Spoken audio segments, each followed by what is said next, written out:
point you're driving home is starting out who you were listening to and a mentor that showed up in your life was in the form of a book. Totally. It led to flesh. The flesh.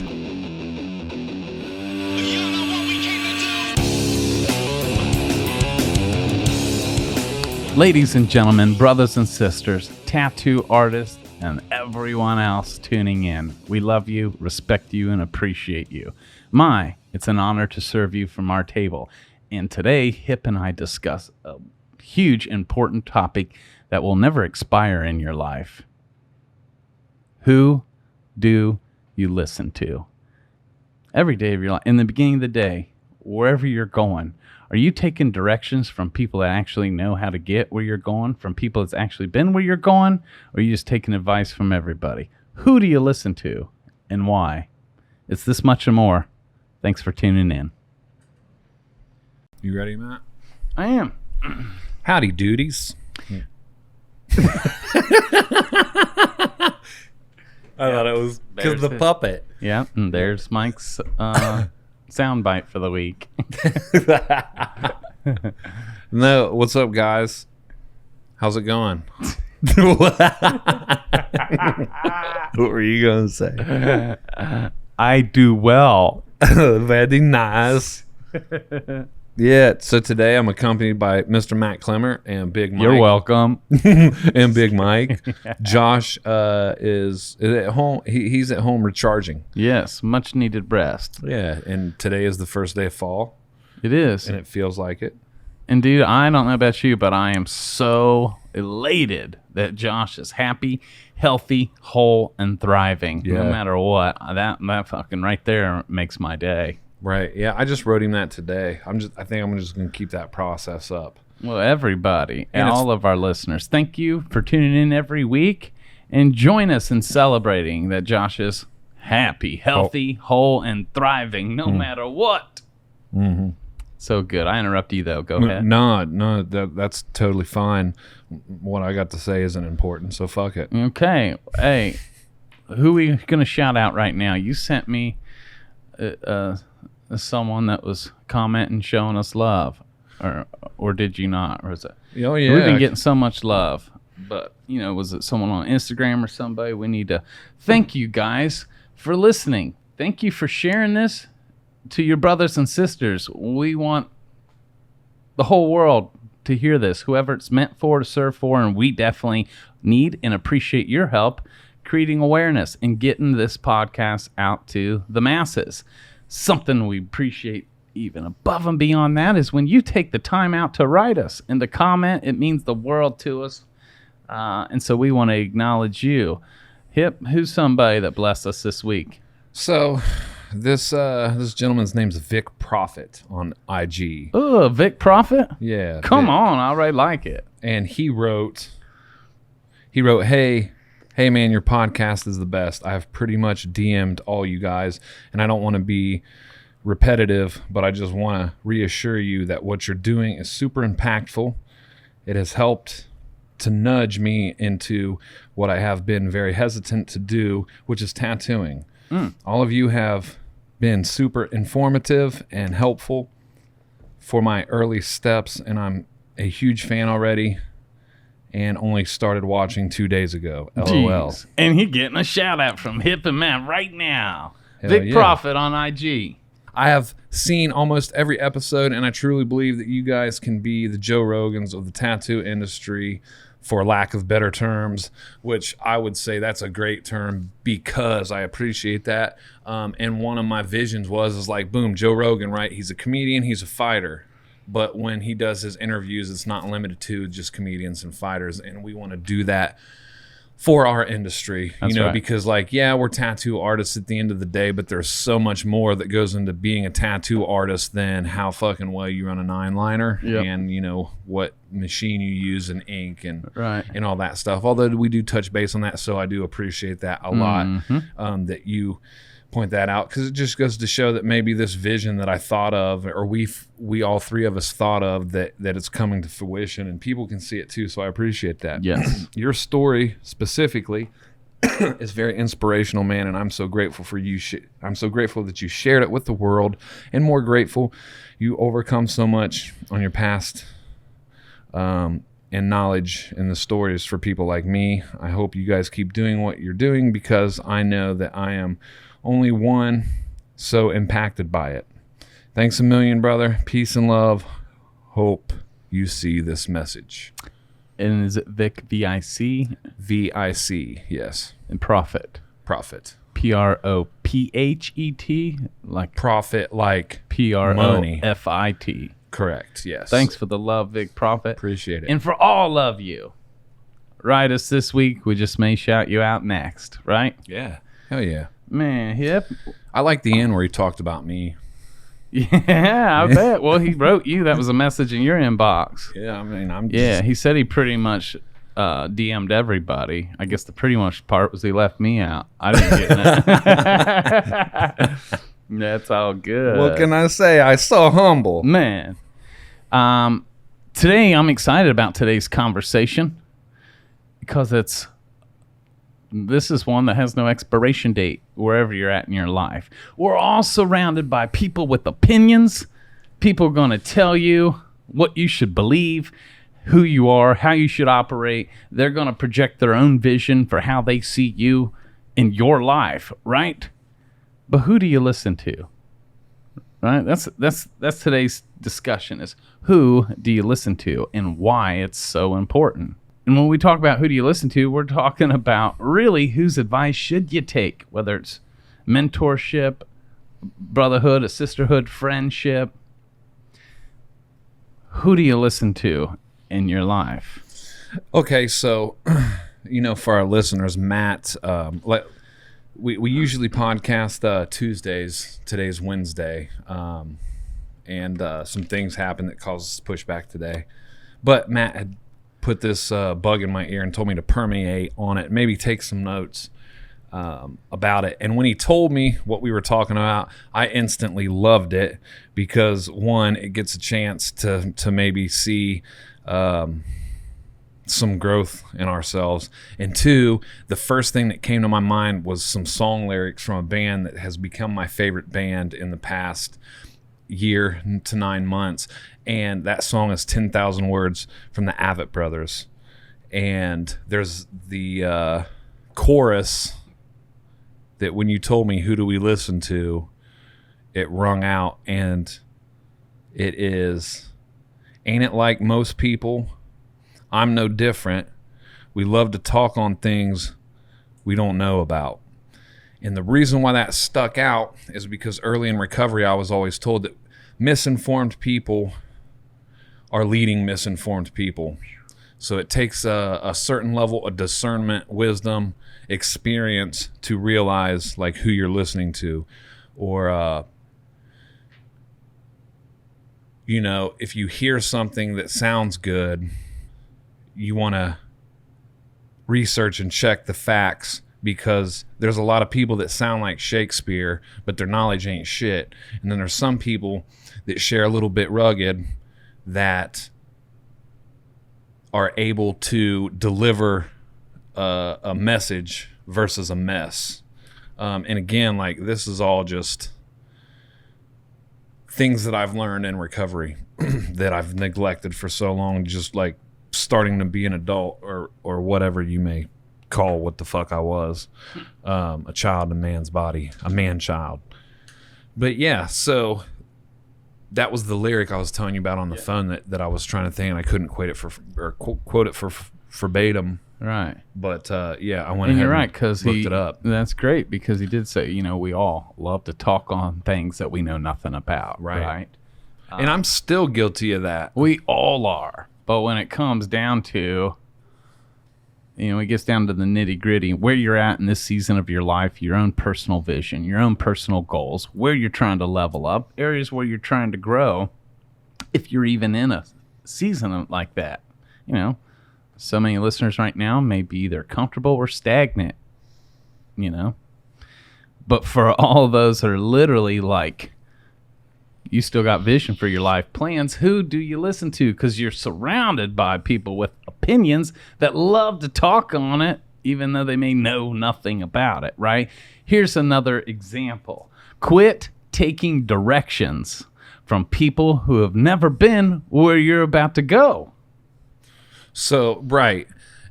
Because it's like, all right, I want to be a world-renowned tattooer. So why would I take advice from a plumber? Or here's a good one. Here's ones that I have to filter out what kind of advice I take from them or suggestions are my parents. Because if I would have listened, and I brought this up to you before, Matt, like the parent, and you told me this, a parent's number one job is to protect their child. So anything that happens that's risky. Yeah. And that's true with a lot of our loved ones, because any time in my life or your life, sometimes growth takes stepping outside of your comfort zone, and it takes risk. And if shit seems like it's too risky, could risk, whatever, causing some sort of hurt. Yes, the people we love will seem like negative Nelly naysayers in our life. Like, don't even try that. And we're like, man, do you not believe in me? But really, it's protection. And anything that seems scary, the ones that love you the most out of love, even if it's from fear, are going to try and hold you back, or feel like holding you back, stop you, because they just don't want you to get hurt. This is why we can't take that personally or be like, man, you don't believe in me. You always, and do it anyways. Know that that's just a form of their love. But again, if your mom has never been a world-renowned tattoo artist, then that's when you take whatever she's trying to say with a grain of salt. Back to, well, then who do we listen to? Here's a few hints, obvious clues to listen to those that already have what you want to have. Those that have already done are in the doing of the very things that you want to be up to doing, up to achieving, right? Totally. It's kind of like that old quote we always share a lot too. If you're the smartest man in the room, you're in the wrong room. Who do you listen to? People that's already gotten to the level that you're trying to get to next, following their lead. If you are going to a specific destination, I would rather speak with the people who have been there often, know exactly how to get there, and to bypass the best way, and to bypass obstacles, right? That's who I'm listening to. But this isn't just on a level of face value of who looks like they're successful, and so I'm just gonna follow them. Literally, I'm looking for the man or woman that is walking in their power. It's noticeable. I'm attracted to them. I don't just listen to people that have already got what I want or achieved what I want. I'm looking for the people who've got and achieved what I want, and they are in their power and are fulfilled, right? That there's fulfillment, because I think it was Tony Robbins that said something along these lines. I may botch this quote, but success without fulfillment is the biggest fail. And I'm glad you brought that up. One, we had the same notes, because I had written, I listen to people who have what I want, but the trick is I've got to do what they did to get it. Come on. So not only should I listen to them, but I got to do what they did. That's it. What does the be, do, have? And what you were talking about, fulfillment and being in their power, is cool, because I was thinking while you were talking, well, okay, what if the dude that I look up to, I get to climb my way up the ladder, and I get to slap hands with this individual, and come to find out they're like a fucking tool belt and douchebag and arrogant and cocky, but on the outside, and this is where you came in with the fulfillment, I believe, is on the outside, everything looks cool and awesome and grandiose, but then you get to know them and they're just not cool as a person. That's a big turnoff for me, and I'll instantly take what I can from that situation and then venture on and try to find a different path of someone who has the values and the morals and the things that I look for in a person. Because it's one of the big things you taught us when we started Aisle 9. We hire fast, or we hire slow and we fire fast. And I've experienced, right, because you have what I want, and I've been willing to make I hope I've been willing to make the effort to get it and do what you do. Yeah. But watching you start aisle 9 and lead, there's been some bumps in the roads, and I've witnessed you, and you vented to me like processes and emotions and feelings and things you were going to, and we pinpointed the root of the problem, and it was like, oh, I just let this grow too big. Now it's fucking weird because communication was lacked. So it's like I see you make these flaws, and in turn it teaches me that like I don't have to go down this same road because I'm learning it by watching you, but I also got to be willing to sit around and do what you did, even if that involves watching you fuck up. But if you were like a fucking douchebag, right, I couldn't be receptive to that. Now, have I been in the past? Totally. And you can learn a lot from a dummy. Yep. But if I'm reaching for greatness and not mediocrity and extraordinary life circumstances and freedom, I'm looking for that from someone that, one, has gone through fucking hella struggles, because I appreciate the struggle, and the struggle makes you humble. And I want that fucking humanness, that like not too cool for school. Yep. Well, and that's who you are, you know, and that's why, you know, you attract those people into your life. You are one of those. That's why people love you. You know what I'm saying? Your authenticity. And I appreciate that. So yeah, that's a good start, is following and listening to people that you admire, respect, and want to be up to or follow in their footsteps, or at least that same direction. Now, what about the excuses? Well, that's cool, but I don't know any of those people in the flesh. Like, I'm here in my town, my studio, and of course, my boss is, you know, whatever, kind of cool. Everybody, you know, if I don't know you and Matt and Carlton in person, I don't have, you know, that's a limiting belief, but that pops up, but that may be your reality, you viewers, you listeners. Zachary Good was the same way years ago. Don't make the mistake of thinking that your next mentor, that source, God, the universe, will use as the vessel in your life to help you grow to that next level. Don't make the mistake of thinking or limiting it to they have to be physically in the flesh with you. I started off at the hole-in-the-wall shop, and in 4 years, 3.5 years, I went through 6 shops because I showed up with 3 indispensable principles: honesty, open-mindedness, and willingness. And when I say honesty, I mean self-honesty, self-willingness, and open-minded to receive any message coming from anywhere. First, I'll receive the message. Second, I'll reflect on the message. And then third, I'll discern if like it's serving me or it's not serving me. And in that process has led me.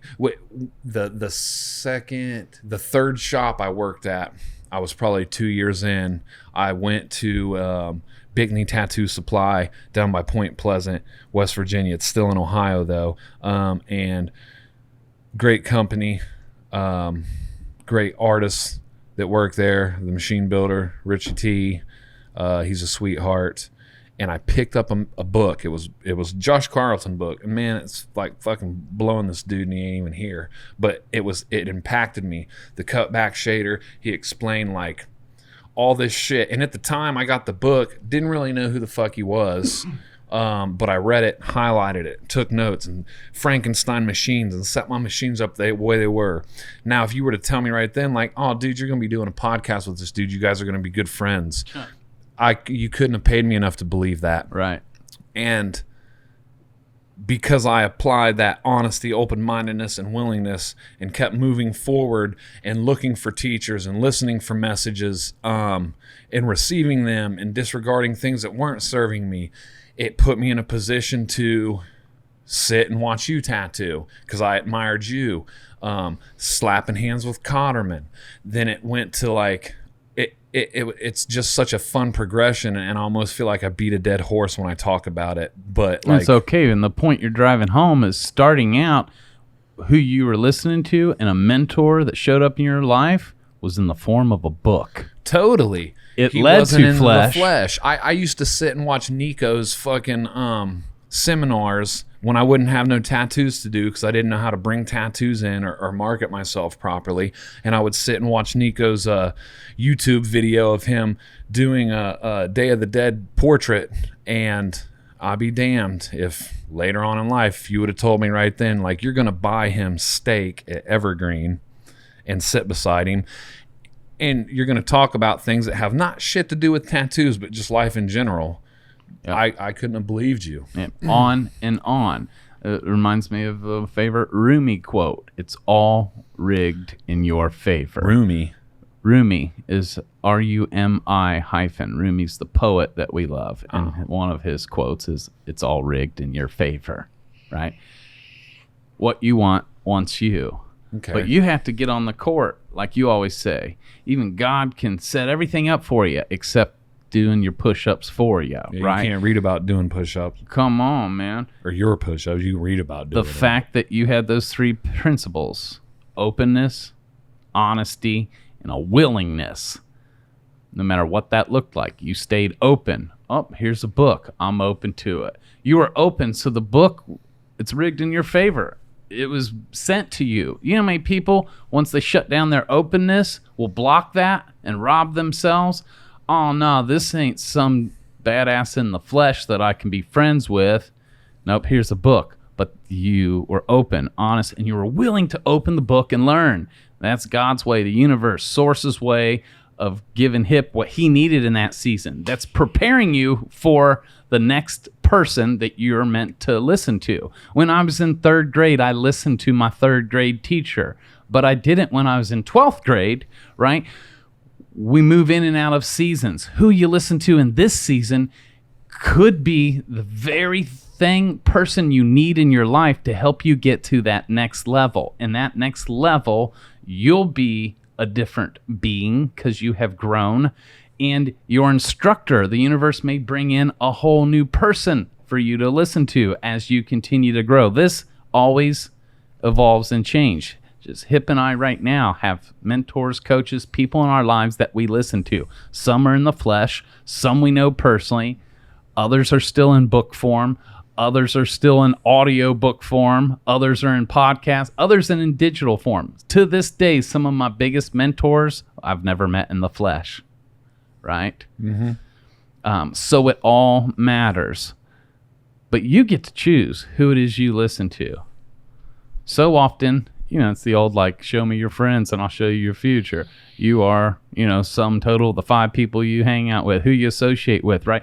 All that does play a part, but you get to choose when you want to change that at any given time. So if you don't like where you're at right now, maybe it's time to reevaluate who you're listening to, even if it's adding someone new into your life. You have to be open. You have to be honest with yourself and be willing. Everything you need is available right now. Well, I don't know how. Thank God that's not your job. You get to choose and focus on who you want to be and what you want, the next level, and watch the how reveal itself as long as you're open. Why is it so important to stay open? Because most of the time, the vessels that show up in our life to help teach us, speak to us, usher us to the next level, usually doesn't ever show up in the form that we thought it would show up in, right? This is why it takes us to a deeper level on who do you listen to, starting with practicing your own inner voice, your own inner man, or being open to receiving what you need from Source, from the universe. And when you're open like that, look out, because now you could be spoken to, the message you've been looking for, through the gas station attendant that just sold you cigarettes at Speedway, right? Meaning, you want to say God, Source, the universe can use any vessel on the planet to deliver the message to you that you've been looking for. And so oftentimes we don't notice it, we don't catch it, we don't see it, because that's just the dude that works at the gas station. This is just a book, right? This is why it's important for us to stay open and live in the question. What type of questions? Anything you want next, live into that question. It's all rigged. how it's going to, it's the answers. What you need is already out there and on their way to you. But are you open enough? Can you catch it? Can you receive it? Because it may be coming through a vessel that you weren't planning on. You know how limited we get in thinking, this is what I want next. And if I could only meet Joshua Carlton, you know, we make our own vision, which is great, but sometimes it'll show up on a side door that you didn't even know existed. When we started out, you passed the ball to me and asked me, like, who do I listen to? And I'll get into like people that I'm listening to currently in all forms of my life. But what recovery has taught me is like, so boom, we were supposed to get a sponsor, whatever that looked like. I didn't fucking know. I thought it was someone that like after fucking 6 months of not getting high, they fucking buy you a cell phone, and then in a year of not getting high, they get you a fucking car and help you get your license. And if you need to talk and they work fucking 50 miles away, they drop everything they're gonna do and they're gonna show up and have a cup of coffee with you and fucking help you work through your feelings. And it didn't work like that, and I'm grateful it didn't work like that, because we can't rob each other of the struggle. Yes, the struggle is a very important part. And so like when the shop I worked at before I started working with Matt, we talked via another artist. I got the opportunity to sit with him. Boom, sat with him. After I sat with him, like I remember it being a moment where like we linked up our schedules, and I remember that being very prolific in my life, because it was like, holy shit, I'm like writing this list. Although in the back of my mind, I still remember that book that taught me how to tune my machines that Joshua Carlton wrote, and those videos I used to watch in Nico. And then over time, I got into the opportunity to be in that shop. And like the first 2 weeks or month I was there, I had offered to be your apprentice at a convention. It was Devil's Hollow in Fort Wayne. Yeah. And I believe it was the first one. Yeah. And sure enough, like you got sick and fucking you gave me your booth. You went from being an apprentice, you were going to come shadow me at the convention. Last minute, I got so sick, and I was like, and I literally, back to listen to my own inner voice, my inner voice told me this whole deal was a setup for HIP, and now it's your booth. Go kill it, build some new relationships. Everything just changed in your world. Well, it just kept getting sweeter because of the willingness and the open-mindedness and the self-honesty that I was applying in that situation. Well, for starters, I didn't have a car that could make it that far.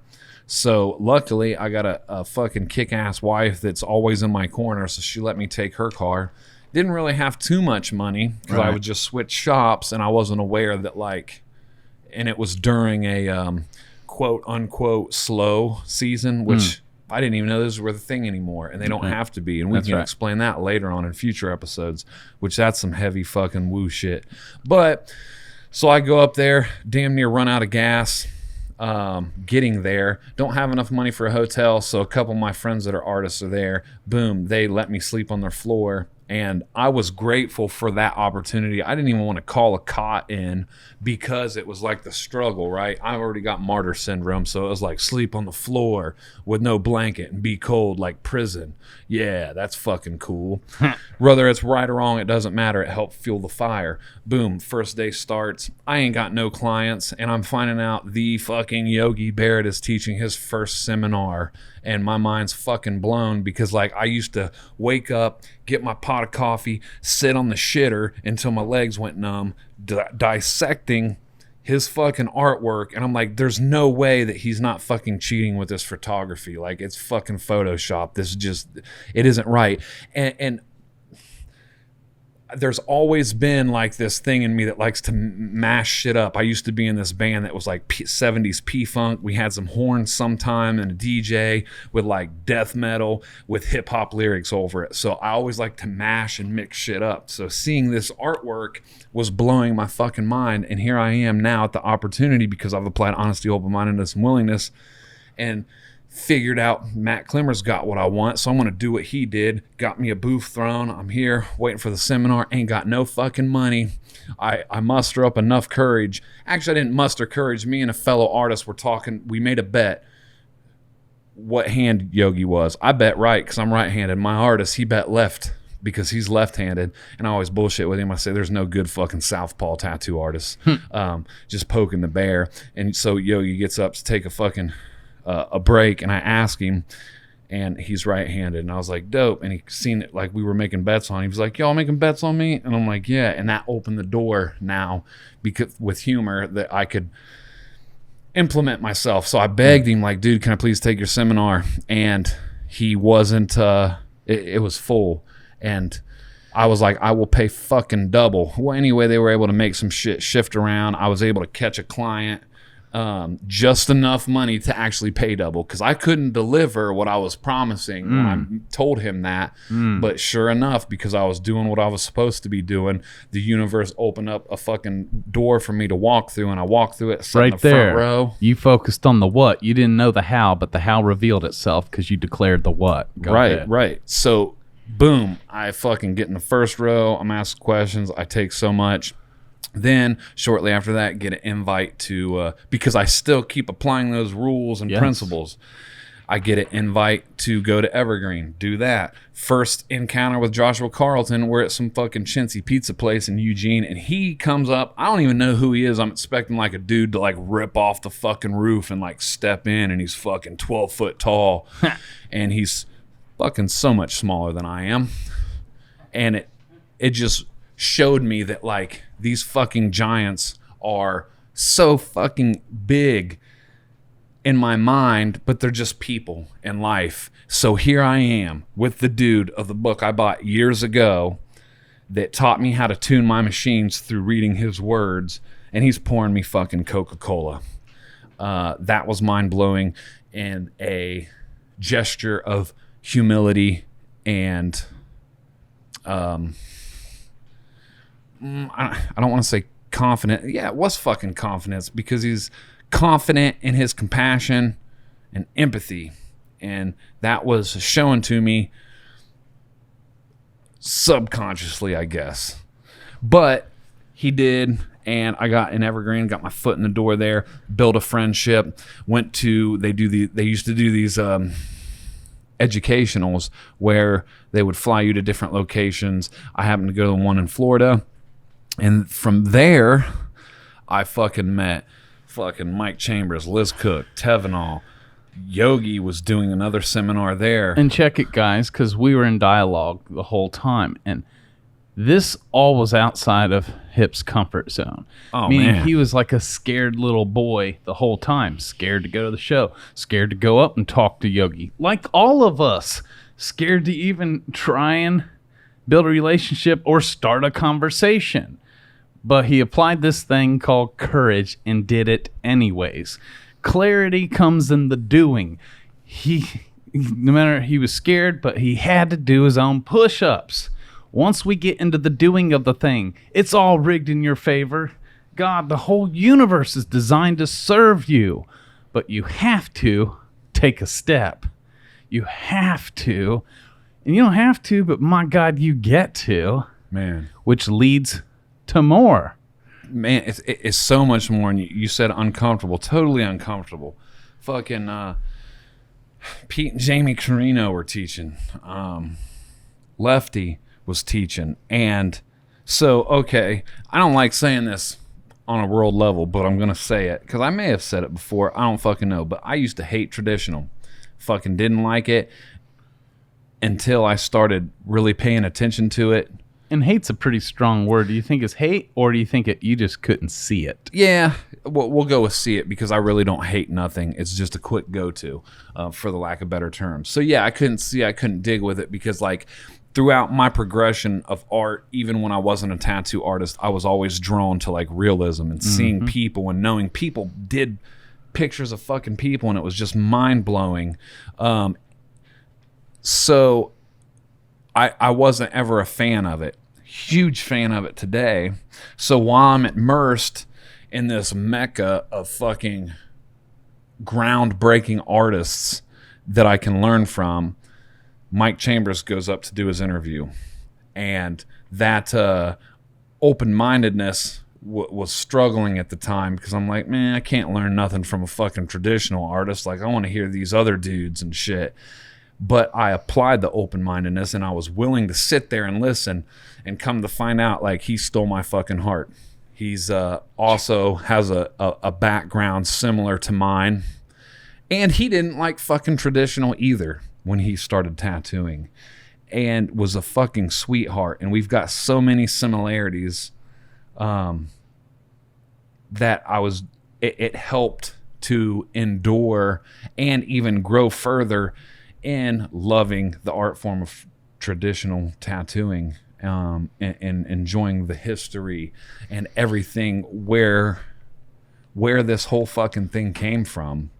And it was because I remained willing, right? Because I could have chalked that off and went out and fucking smoked cigarettes and talked to some of the artists that weren't giving seminars, and getting full that way. But because it's not up to me where the message is coming from. I just got to be willing to fucking sit and listen. Thank you right there, because so many people, so many of you all will allow yourself to be robbed of the message simply because you don't like the messenger. Man, that's a great way to fucking put it. And there's so many times where I didn't care for the messenger. And it's easy to write someone off. This dude's a tool. This dude's a douche, right? Thank God I've learned that the message you are asking for, the question you're living in, that God and the universe is trying to deliver to you, will deliver it. You know, even the ancient scripture says, God's like, I will use a rock or make a donkey talk if I need to, right? But so often, do not allow yourself to be robbed of a potential message because you don't like the messenger. This takes maturity. You know, and even you brought up earlier, we can learn a lot from people on what not to do, how not to be too, right? Mm-hmm. But yes, I love that because one, you've already applied courage. B, you remained open no matter what, and you didn't allow yourself to be robbed of the message that was coming to you by preconceived conclusions or judgments about who you think this messenger is. Putting it in a box, and it's like, man, just... And to think about that, right? Like the things that we put off today for 5 minutes could alter our life in the direction we want it to go for 6 months or 6 years. So it's like, where would I be if I wouldn't have applied those principles? Come on, you just said put off another way. Another quote that I saw recently that I've really been living by is, the life that you want is just on the other side of all the things you don't want to do. Oh, yeah. Everything you want is right outside your comfort zone. That too. Yeah. I love that. And so, boom, I'm in this fucking Mecca. I get to take another fucking seminar from fucking Yogi. Now this motherfucker passes me his number over fucking steak dinner that night. And then I went and took another one. And then I fucking went and guest spotted and hung out with him. And I'm like, you couldn't have fucking told me this. And now that you've surpassed him, I'm just kidding. Everything looked different from up here, don't it, boy? No. Go ahead, though. What a blessing, man. Man, to see firsthand and learn from these fucking giants, right? They told me early on in recovery, like, write down what you want right now,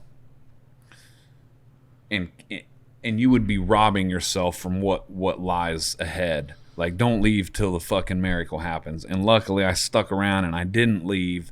And these blessings keep coming bigger and bigger and bigger. And I get to now have fucking personal numbers if I do have a question. I've built a relationship of fucking great artists. And, you know, I don't want to say that, like, you know, I'm just name dropping so fucking I look cool, because, like, for each of these amazing fucking world-renowned artists, there's 10 fucking world-renowned artists that aren't known that I also have their numbers too. It's just, you know, how the fucking social media works, man. It's what we see. Yeah. And it's like, it does a good job because they're fucking mind-blowing, amazing people. And they're all fucking humble pie. Love it. Another thing you brought up that I think is important is because, as you've been implying, the openness and the honesty and the willingness, stepping outside your comfort zone. This is uncomfortable. Fuck, I'm going to do it anyways. I want to meet that person. I'd love to talk to that person, but I'm fucking scared. I don't even want to be an idiot. But you did it anyways. applying it. Boom. So the universe like, got you. I want to go over there. Start stepping. You start walking. Got you. You made it. Holy shit. And that turned into, you thought you were going here, and boom, the universe brought you here. You just wanted to talk to this dude. Now you got his number, right? It's always better once you get into the doing of the thing. It is. And you make a good point, because like I'm talking about the wins, right? There's been multiple times where I've done the same shit and got the fear that I was worried about. Shut down. Man. Yep. And uncomfortable. And I chose to be willing to get back and continue to fucking search for those teachers that I was looking for. Jeez, dude. Even in the midst of being insecure?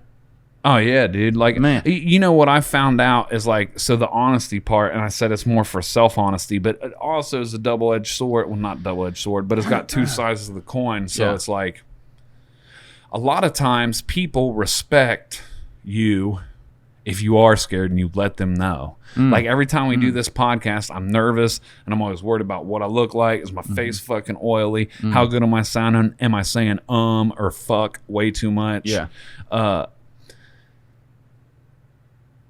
And because I'm honest with them and transparent, and I'm like, look, dude, I'm scared to death right now.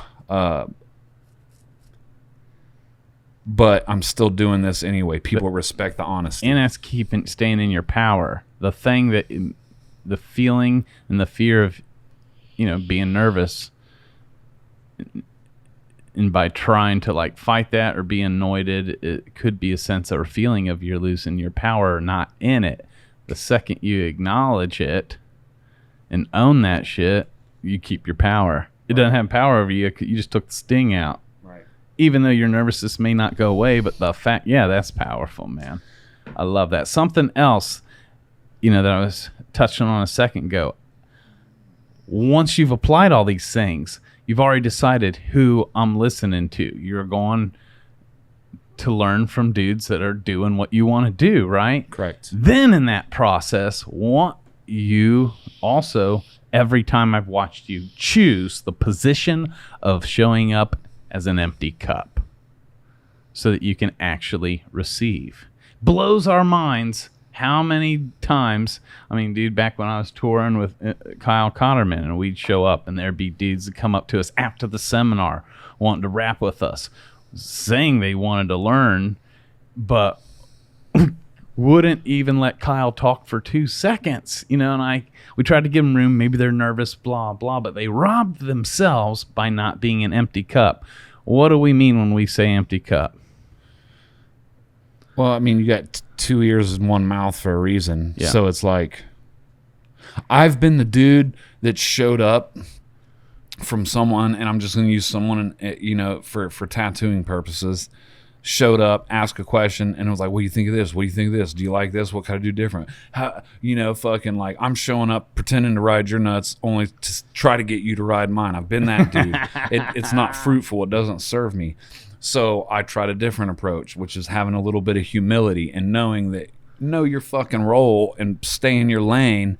And if you're going here to learn, go there to fucking learn. You know how often I think back at like high school and like, don't get me wrong, some of that shit's some bullshit and fucking never has served a purpose in my life. But because it was something that like I was put in to do to learn something, I chose not to and be the fucking goofball or the fucking degenerate that didn't want to learn and skipped school and fucking got high in the bathroom and got expelled all the time.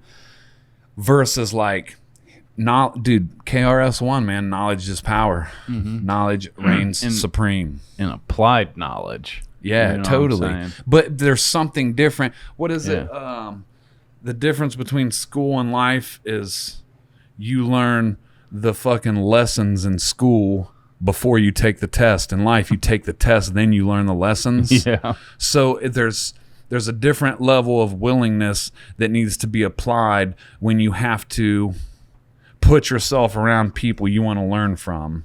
And like, right now, like there's so many artists Dennis Savak, fucking amazing. Yeah. His buddy Mesh Cow, fucking amazing. Yeah. I can't wait to see how the fucking universe is going to lead me to their fucking door, and then when their numbers are in my phone. Yeah. And Gary V, I listen to him. James Wedmore, you hit me to him. Come Jim on. Fortin. These are dudes that have nothing to do with tattoo industry at all, but they are business fucking entrepreneurs and teachers. Spiritual Grant guides. Cardone, Yeah. spiritual guides. Tony fucking Robinson, even though he gets a lot of cheesy fucking memes and talks shit about him, like the dude drops fucking nuggets, and it's Yeah. like, when am I gonna have their fucking numbers in my phone? Right. And it's because they're doing things that I want. Right. And you had brought something up, because I know we're trying to make this in an hour, and it was just something that I heard along the way in recovery. But like milk, sometimes people have expiration dates. Yep. So knowing when to cut ties with someone, and this may be like a real judgy kind of statement, but I only utilize it because it gives like a good picture. But if I'm a fucking 2 and I want to be a 3 and then eventually a 4 and a 5 and a 6, I'm going to hang around fucking 4s, 5s, and 6s. Yeah. I'll even hang around with a 1 and a 2 as long as the 1 wants to be a 2 and the 2 wants to be a 3. I'm not going to hang around with a 2 that's content being a 2. Right. I eventually got to cut ties. So when I'm a 1 and I'm hanging around with that 2 and I learn how to be a fucking 2, and then I continue on to a 3 and then a 4, and I notice that like they're not continuing growth. Yeah. I have to cut ties and fucking weed my garden sometimes. Now, the cool That's thing is the universe does that for you, and real recognizes real. So the more you grow and the more you fucking change, Yeah. sometimes people just ain't attracted to that because they can't radiate on that frequency. And you're always going to have 2s in your life, even when you're rocking at a 10. So some will be weeded out of our lives. Some we realize we got to cut. Others will always be in our life. Yeah. Then the point is, you don't always have to cut the 2s out of your life. Just don't spend only all your time with the 2s. You are like the 5 people you hang around with Come the on. most. So you can love your 2s. Just make sure you're growing every day with some 6 and 7s. That way, when you do kick it with the 2s, it's not all you got, and they don't have to hold you back because you inspired by the 7s in your life too. Right. And again, like, that's why, I was explaining it. That's why I said that, like, it seems like a judgmental statement and like there's no compassion there, but I have compassions for the fucking negative 2s. Totally. The 2s, the fucking 10s, all the same, because there's no big I's and little U's. And we already know that some people are only going to be down with an expired version of you. Totally. Yeah. And who knows, again, when that light bulb's going to click on. Yeah. And they will begin to receive things. When I was closed-minded and shut down and fucking getting fucking high and fucking shooting heroin in my dick and shit, there were seeds that were being implanted in me that I wasn't even fucking cognizant of, only for years to pass until I was ready. And then boom, they would fucking hit. Boom, they would hit.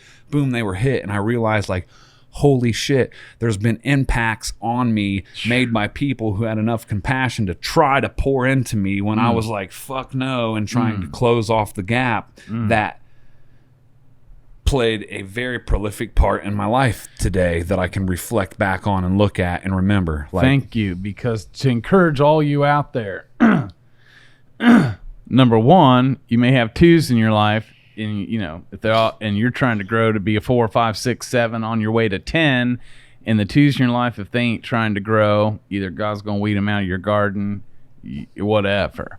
But how many times you got 2s in your life that said they ain't never trying to be a 3 until they watched you become a 4, and now all of a sudden, because you did, for some reason now they want to become a 4 themselves, only because you stayed true to you versus holding yourself back to make them feel comfortable. right. You continued on, and so many times by you staying true to you can help the rest of the world. The 2s who never wanted to be a 3 until they saw you become one, and now they want to. Man, the shop I worked at before moving in with you, so Matt's got lots of fucking haters here.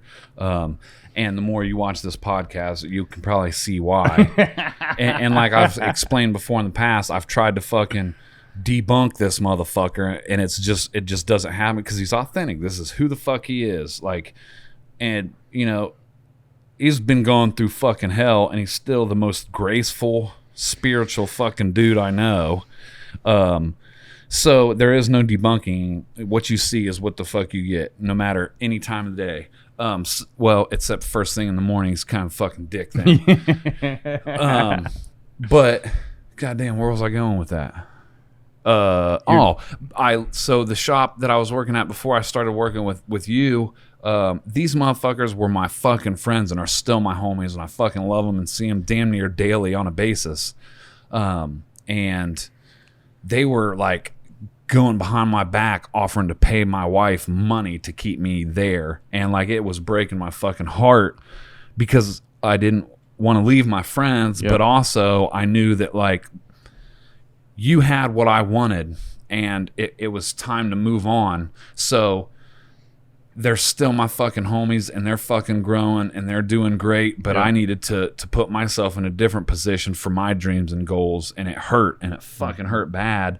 I remember that for you to even be able to make the move for your own growth, you had to get to a place of removing emotion out, because emotion was wrecking you. You were torn, and you had to almost just make it as a non-emotional business decision that for you and your career and your business, this is the next best move that you can make, even though emotionally you were ripped in half. My sponsor said if there's a button and you remove all emotions, just hit the button. Can you hit the button? Just push the button. And I was trying my damnedest to get, how do you get rid of fucking emotions, the feelings? Like, it's hard to fucking do. Man. But ultimately, like with hindsight, looking back and seeing the struggle, it's a good indicator that in the future, if the shit's hard, but it seems practical to do, and it hurts and it's hard, it's probably the thing that needs to be done to continue to grow. That's uncomfortable though, Hip. Yeah, you know, I've got friends that I've known since I was itty bitty, and fucking, I just have to love them from a distance because they haven't expired, and we're not the same. I remember I had a good friend, and he told me, I just wish, quit talking all that fucking recovery and fucking spiritual bullshit, man. I just want the fucking old you. And he never knew the old me. And the old me was like grimy and fucking vile and manipulative, whatever. Yeah. It's just weird even saying that shit and associating me with it, because like those words don't really connect today in the same sentence, which is a blessing. And I remember like being offended, and I'm like, dude, this is the real me, what you see right now. And I'm sorry if like all these things work in my life and they're not working for yours because you're not applying any willingness to apply them to your life. You know, it goes back to that, like, you can listen to all the fucking seminars and all the fucking pay for all the fucking shit, but until you become willing to put in the fucking work to get there, right, shit isn't going to change. Yeah, and back to, you know, the twos in your life don't even want to be threes until the day you fucking went on and became a four. Now, when you left to grow on, they were what? Trying to hold you back. Trying to pay your wife to keep you at a two. They didn't want you to go on. But guess what you did? Which your transformation furthered the possibility of theirs, because some of those dudes have gone from a 2 to a 4 following your footsteps. They turn around like, wow, who do we listen to? Well, Hip's definitely going where we've been saying we want to go, you know, and now one of them even is on our team in the flesh. Dude, and it's funny. I think I needed to hear you say that, because like one of them always stayed in touch and was like, you know, reached out from time to time, told me that I was his moral compass. And I'm like, well, that's silly because I'm flawed and I can't be your moral compass. But I was flattered by the compliment. And today, he's got I think he's working on 6 months clean. Which is huge. Yeah. Huge. And you never know. And again, I didn't do that. I know, but watching you, you know, God, source, the universe, use you as a vessel in his life to plant the seeds and to water it, to lead him to not only being inspired. Well, if Hip did it, I can do it too. You know what I'm saying? That's what I'm saying, dude. You've inspired me. You've caused me to grow in life just because you chose to do it first. Again, the life we want's right on the other side of all these things we don't want to do. Well, if I don't want to do something, but I see a brother like you do it anyways, then now all of a sudden it's attainable for me. Well, shit, Hip's doing it. I can do it too, right? And you also said, this is to encourage all of you out there that if you don't see immediate fruit, remember how you said seeds, people that had compassion were planting seeds back when you were shooting heroin in hotel rooms.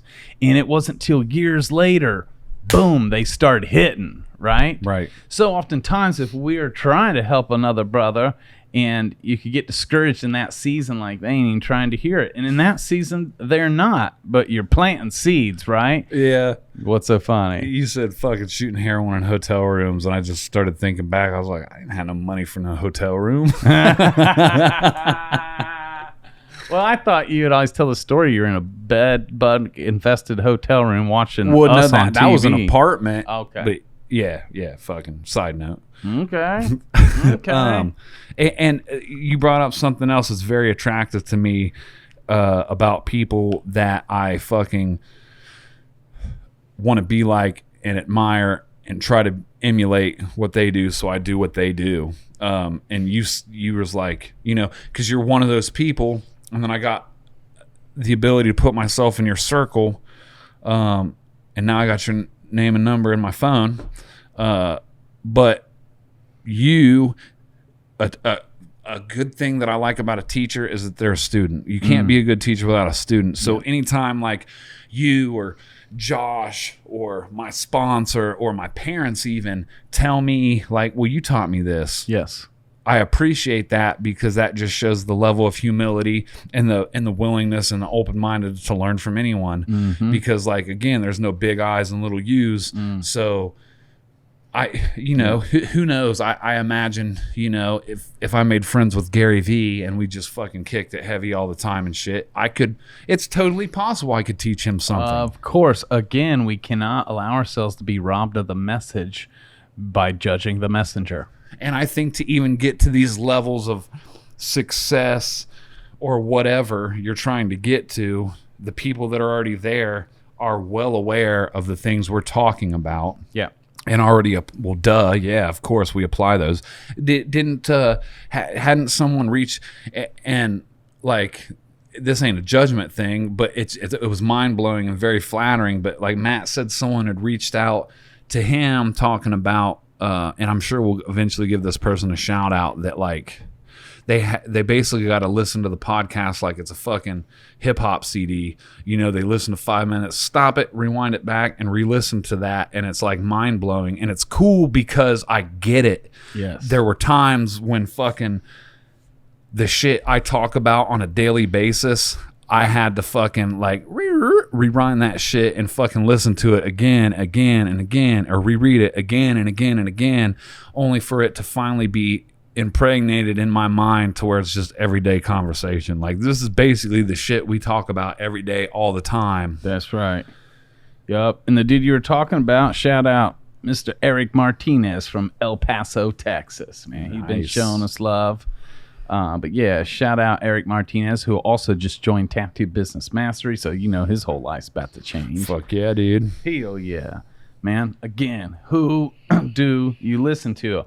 And I don't care if your mentor's been tattooing 30 plus years. If you now have a vision that's been birthed on the inside of you, that you want to go somewhere, even if there's people that's got 3 decades on you, if they can't see your vision or align with it,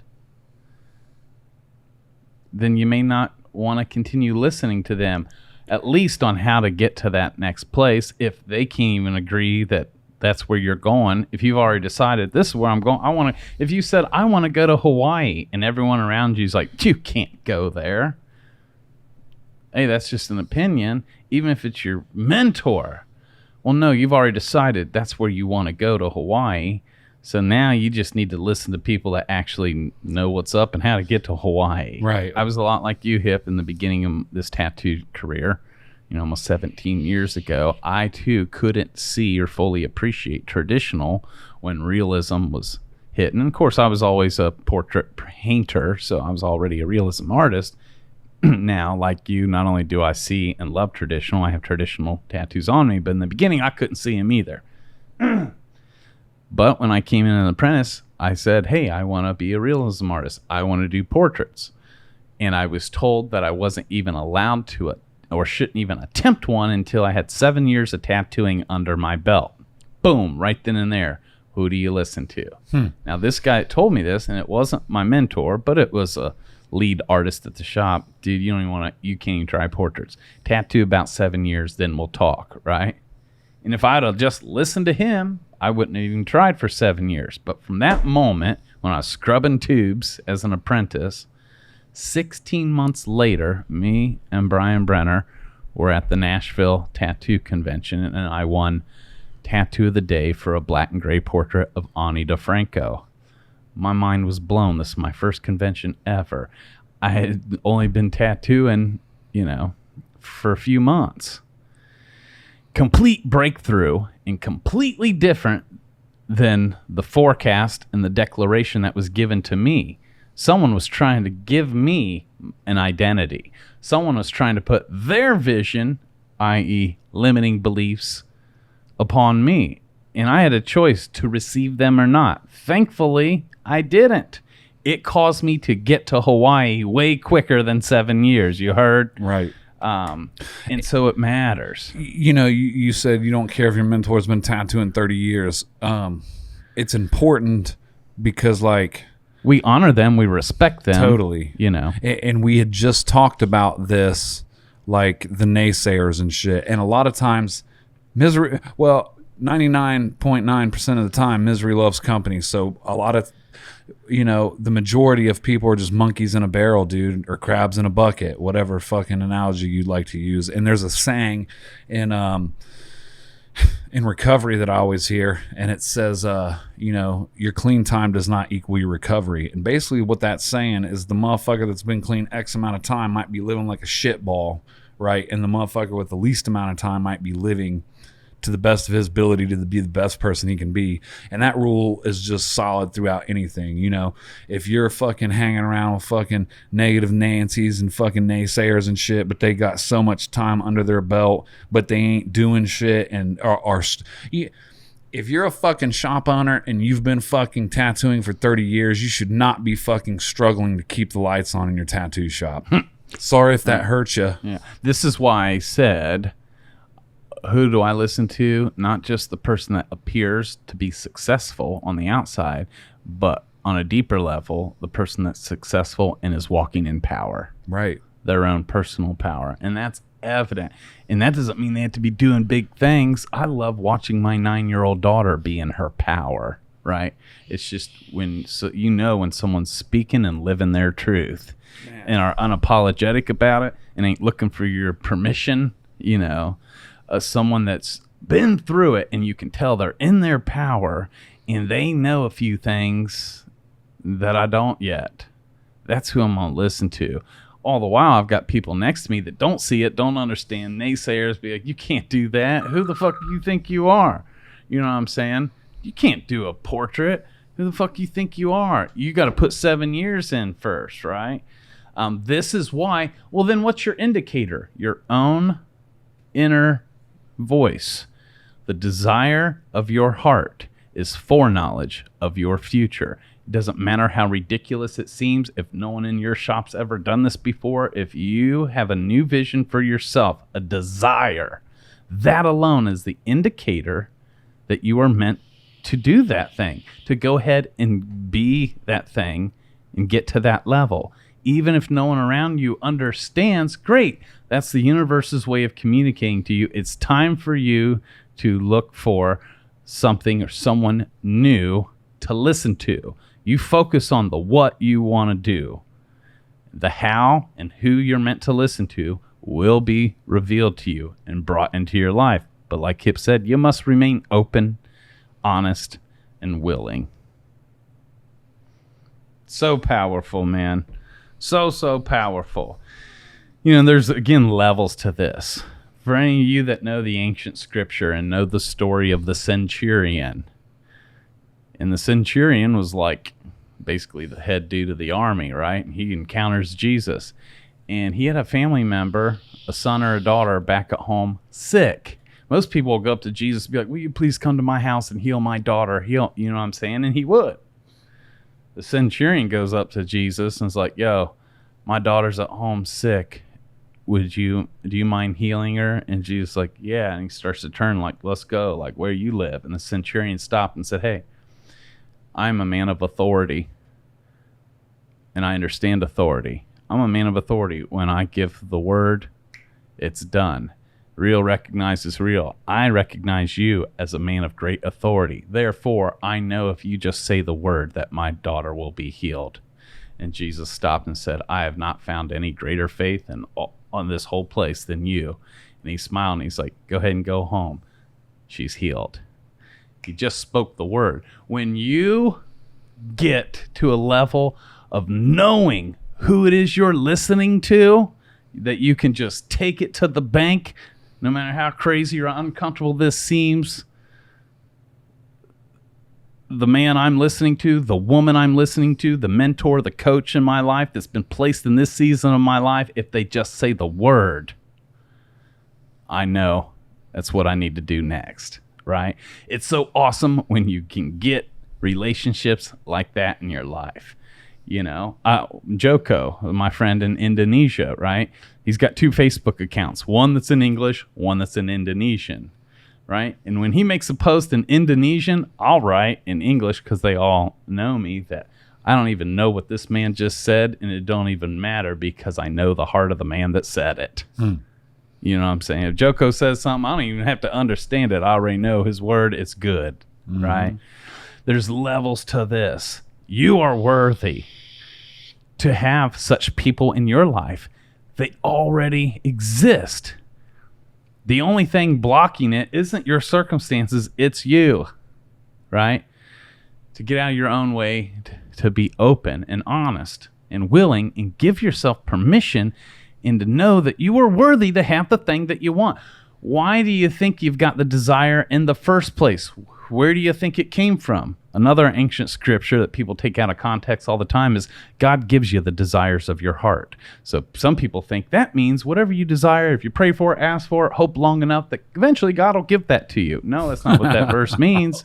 It means, where do you think the desire came from in the first place? The desire in your heart to be X, Y, and Z tattooer, to be on this level. That's your desire. Your mentor, other people may not understand, but the desire's been placed on the inside of you on purpose. Where do you think it came from? You were given that desire. That alone is the evidence that you were meant to go ahead and walk that deal out. Can focus on that, and the how you're going to get there will reveal itself through books, through mentors, through this podcast, you name it, right? You know, if I say right now, I want to go and get a salad at Wendy's, I go and get a salad, and the only reason I am able to go and get that fucking salad is because my integrity is lined up with getting the salad. The very exact same rule apply with $1 million. All I got to do is sync my integrity up with that $1 million, and then be honest, open-minded, and willing to stay in that lane. You know, humility, stay in your fucking lane, and then you will have $1 million. Love it. And it's like, I always hate saying that analogy because it's like, oh, it's just that fucking easy, fucking cheese ball. And it's like, it is. Yeah. It's that simple. Yeah. It's that simple. It's not that easy. That's right. They're 2 different things. Sometimes things are really simple. Doesn't mean it's going to be easy, but still the solution's simple. Man, and I'm curious to hear who our listeners fucking listen to and look up to and try to emulate and try to be and try to mock. Because honestly, I'm saying this on a selfish reason. I need some more fucking mentors. And I'm pretty sure Michael Jordan had a fucking coach and a mentor at the height of his career. Mike Tyson. Come on. I'm sure that fucking Gary Vee's got mentors. Yeah. Tony Robbins, he's a coach. Yeah. He has a coach. Yeah. That's the through line of all the greats, the greatest in the world, greatest athletes, greatest fighters, actors, singers, songwriters. The one common thing is they all got coaches. Guess what? Their coaches have coaches. I am a business coach in the tattoo industry, right? And so I coach a lot of people, as you know, but you also know I too have coaches. Fuck yeah. And I pay for coaching. I pay for programs. Yep. Constantly skin in the game. Constantly investing. Becoming an empty cup. Getting my cup filled with new knowledge. And I turn around and I pour it back out to you all, right? Like you said, not only are we the teachers, we are the students. The best is the servant of all servants, right? I like that how you said you fucking keep your cup empty, get full, turn around and pour it out to everyone else. And Yes. like I fucking George Michael's, you got to give what you get. That's it. Yeah. Own that shit. I like George Michael too. Freedom. Boy. Yeah. I wonder how many people just lost respect for you though over that. Fuck 'em. Mike, can you edit that out? I'm just kidding. Sponsored by George Michael. Yeah. And gratitude. And gratitude. Always sponsored by gratitude. Man. So our clock went off. Our times went up for a while. But man, I've really enjoyed this discussion. Yeah. And dude, we really just touched the tip of the iceberg. But whatever obstacles are in your way, hopefully we remove some of them. They ain't an excuse. The whole universe, we live in infinite possibilities. What you want wants you. Be open to how it's going to show up. And it could start with YouTube. You can't run a 4-minute mile. Man, you know? You can't go to the fucking moon. Mm-hmm. Right. Cars won't drive themselves. Right. Who are you to even have the audacity to want that in your life? Who the fuck do you think you are to have those dreams, to have that desire? I mean, you're just an apprentice, whatever the case may be, you know? No one will pay for bottled water. The desire of your heart is foreknowledge of your future. If you have the desire in you, that's all the evidence you need to know. It was the desire you got on your heart's different than mine, different than Hip's, different than Mike's, right? Where do you think it came from? It's foreknowledge of your future. You get to walk it out. Well, I don't know how. Welcome to the club. That is the journey, is getting into the doing and the how constantly being revealed to yourself, like the stories Hip broke down. You just were open. One thing led to the next, which led to the next, which led to now your contacts in your phone, and so on. Here we are having a podcast together. It's funny, since we've been sitting here, and when you were name dropping, Carlton messaged us and Gabe Ripley messaged us to put us in contact with Guy Atchison to get him on the show for next week, right?